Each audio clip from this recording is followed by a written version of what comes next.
Marcuse wrote an essay called Repressive Tolerance, right, which is about the idea of, tolerating positions that are fundamentally against your own position and your own interests, right? So tolerating Zionist viewpoints, for example. So, like has been brought up many times before, places like the Cross-Cultural Center, which have a very important history in struggle for people of the third world, for people of color to acquire even just a tiny bit of rights in this very racist and oppressive country. And the idea of repressive tolerance would be to say, well, the pro-Israeli speakers deserve a spot in CCC just as much as, the pro-Palestinian speakers, right? And we see this all the time with the kind of multicultural argument that the university uses, the argument of diversity, right? That we need to have all viewpoints equally represented, right? Where it's been brought up that this HR 35 bill, if you read what it says, it's actually saying that we don't tolerate all viewpoints, right? The only viewpoint we can really tolerate is the pro-Israeli one, right? The pro-Palestinian position is not a legitimate viewpoint on its own. It's simply racist, right? It's simply against, it's simply anti-Semitic. So to confuse, a state with the Jewish people, right, which is what the Israeli government often tries to do. But as we've said, not all Zionists are Jews, and not all Jews are Zionists. So this equation that the state makes, we should fundamentally reject. Right? There are plenty of Jewish comrades that are against Zionism, that struggle with it on behalf of Palestine, and it's a disgrace to them for us to grant the Israeli state this logic that that criticizing the state is anti-Semitic. So, I think that we should think about even the notion of free speech and where that comes from, right? Marcuse in his essay shows that it was basically, with the French Revolution in 1789, there was this idea that free speech was for the opinions of people that were marginalized and oppressed. And what free speech meant was basically radical intolerance towards the pro-monarchy viewpoints, towards the pro-business, right, the pro-aristocracy viewpoints.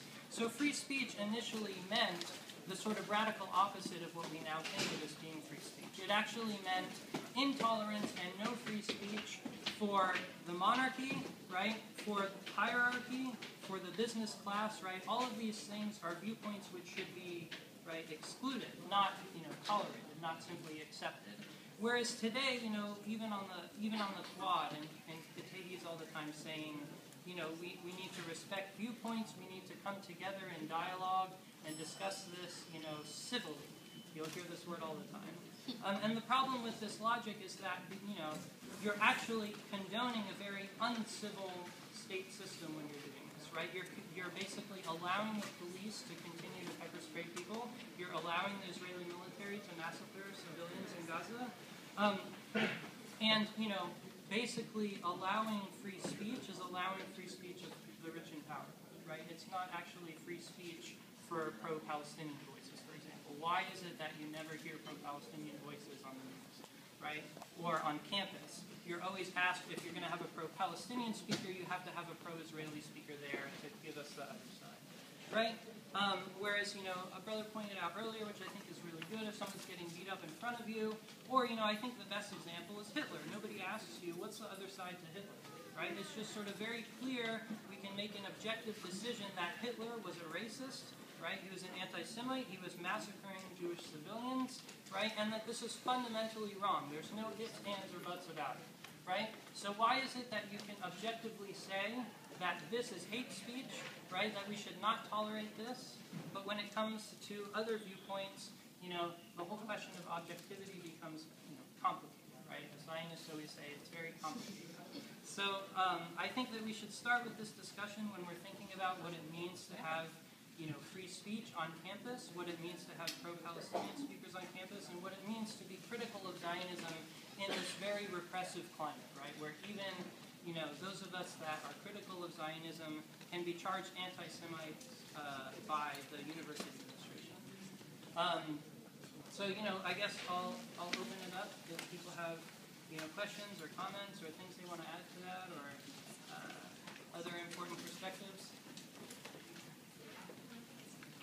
I have a question. Except for you, because we already... It's a question. Yeah, well, I don't think that we should allow Why can't we not? I mean, yeah, if you're going to make this a case for Israel or something, then we It's not a case for Israel. Okay. It's a question about your free speech.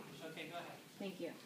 Why do you think, again, just so I can clarify, why free speech can't have a civil discussion between two sides? People are dying. That wasn't my question, and it wasn't a case about Israel or Palestine. It was a question about free speech. Okay, I'll answer it. Can you have a civil discussion about Hitler? About Hitler? Yeah. I wouldn't know. I've never really had Okay, that. well, I would say absolutely not. I would never discuss anything with Hitler. He is our enemy, right? He's an origin on history, and I think it's very clear. But there's no question of free speech when it comes to the Nazis, right? And like, you know, the KKK, when they march in Sacramento and the cops defend them, you should not talk to these white supremacist motherfuckers. Right?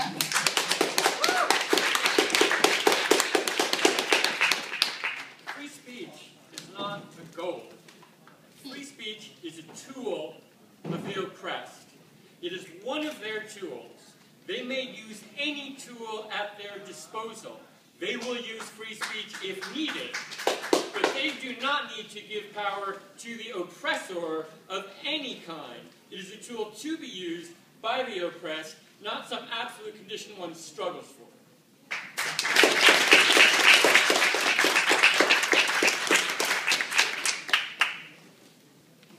The thing is that civility is the weapon of the oppressor. It's a weapon of the oppressor. The oppressor will always try to paint itself in civility, and it's just a means to perpetuate oppression. Everybody that tells you let's be civil, you can pretty much know that this is an oppressor trying to perpetuate his oppressive position. It's always been that way.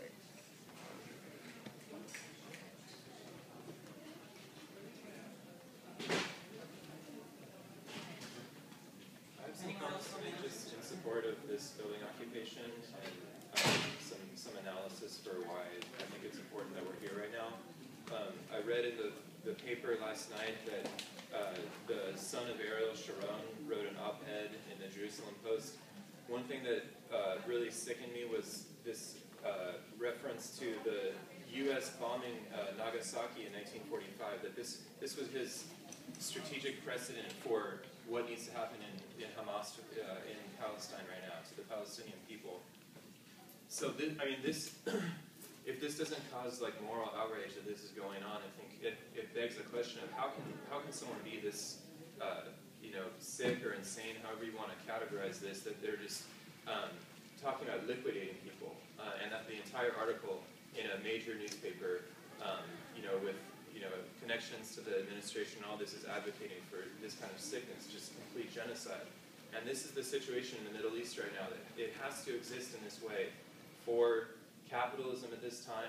What happened in the Arab Spring, why this is such a threat to the state as it exists.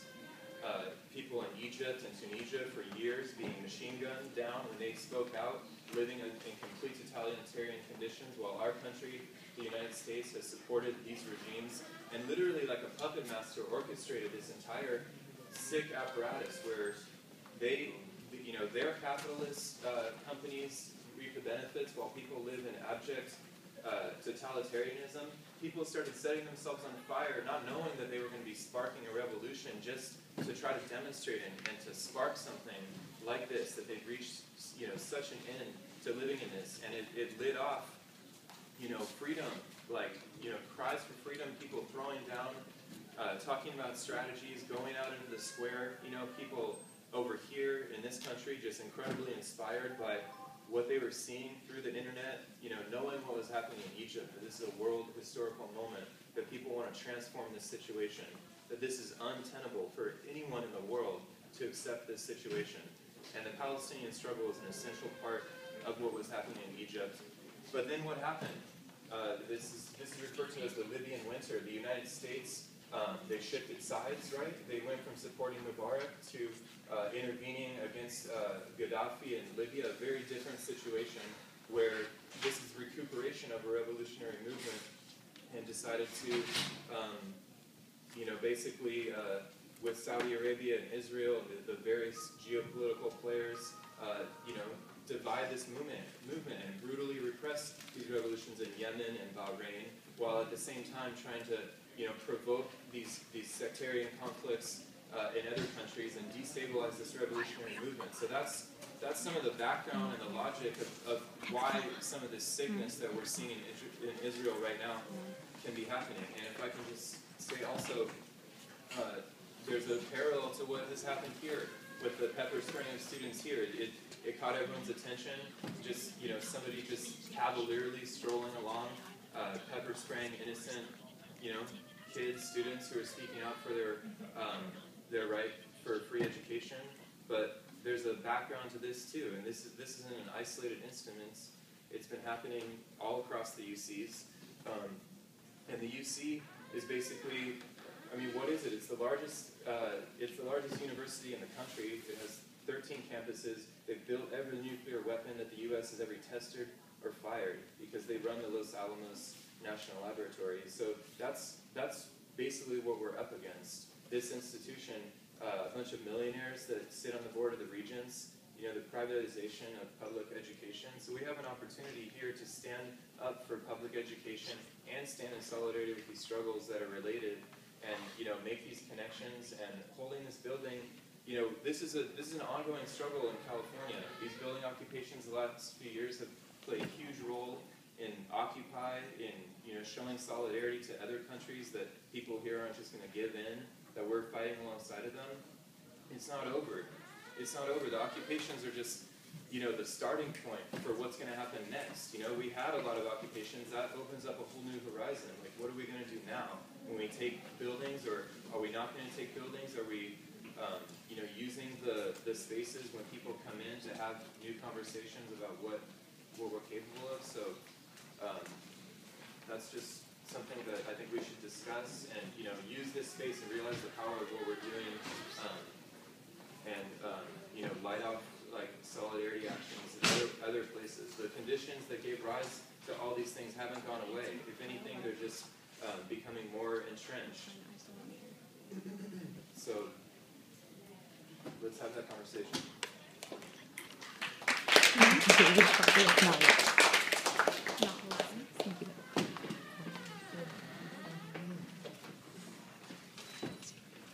Does anyone have anything you want to say, bring up? I have a question about this occupation. What is our goal? Is it just to keep the building or stop people from circulating back and forth between the office and the government? I don't really feel like this is my space. Yeah. We're not controlling it.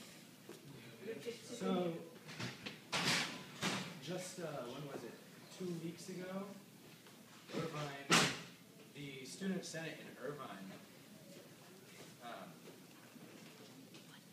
passed a resolution calling for divestment from the Israeli state. And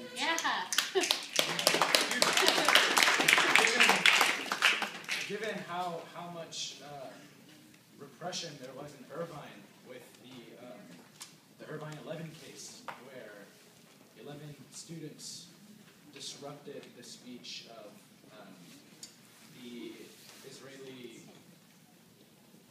it was a speech by the Israeli consulate, the ambassador. And they were arrested afterwards and then charged successfully by the district attorney in Irvine. And so since then, people have been kind of cautious, they're afraid to speak out against Israeli crimes, against Zionism, against Israel. So this resolution that was passed, although it is, it's the Student Senate, it is a symbolic resolution because the administration is not going to accept it. It really, really shows the position that the students at Irvine are taking against Israel. And so, here right now, I mean, depending on how, like what people wanted to do, I think that should be included in the conversation as something that we, at the bare minimum, should, if we were to have any demands, that should be the bare minimum that we demand of the administration, is to divest from Israel.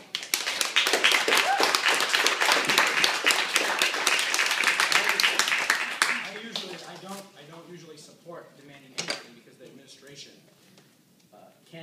is never willing or can't give you anything unless it's just crumbs. But with this case, in this case, especially given the absolute brutality and the horrifying situation in Gaza, it would be appropriate to say, that's it. We will not sit by as the Davis administration is complicit with and actively supports financially apartheid, genocide, and colonialism in Palestine.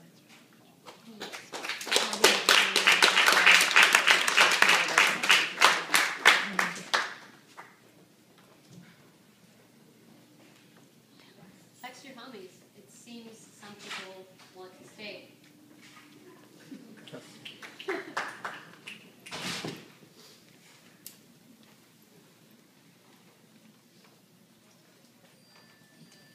So it sounds like a proposal, basically, maybe we should just discuss, like, making this the basic demand of this occupation or of this action, and just talk about some of the concrete principles of what we want to accomplish. And I fully support this demand for divestment, but if people want to debate that or ask questions, this should probably be the time for that.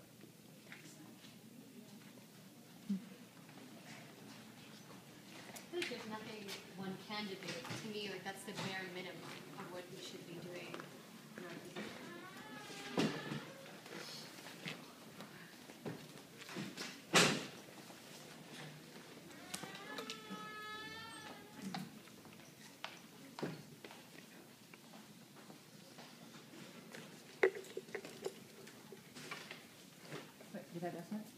Yeah.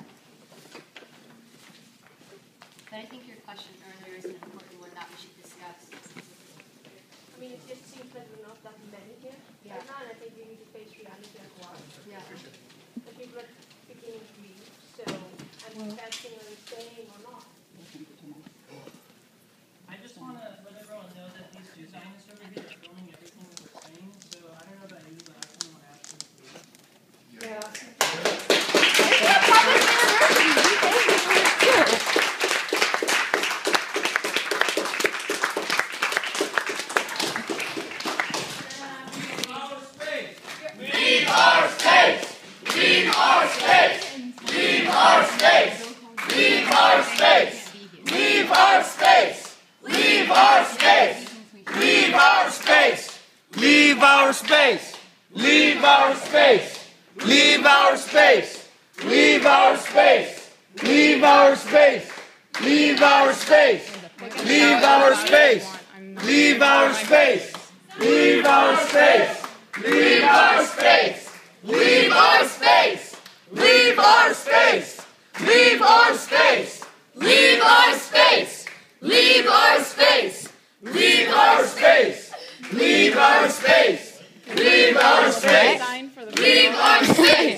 There's no room for hate or hate speech in this space. We did not say a word! Shame on you! Shame on you! Shame on you! Shame on you! Shame on you! Shame on you! Shame on you! Shame on you! Shame on you! Shame on you! Shame on you! Shame on you! Shame on you! Shame on you!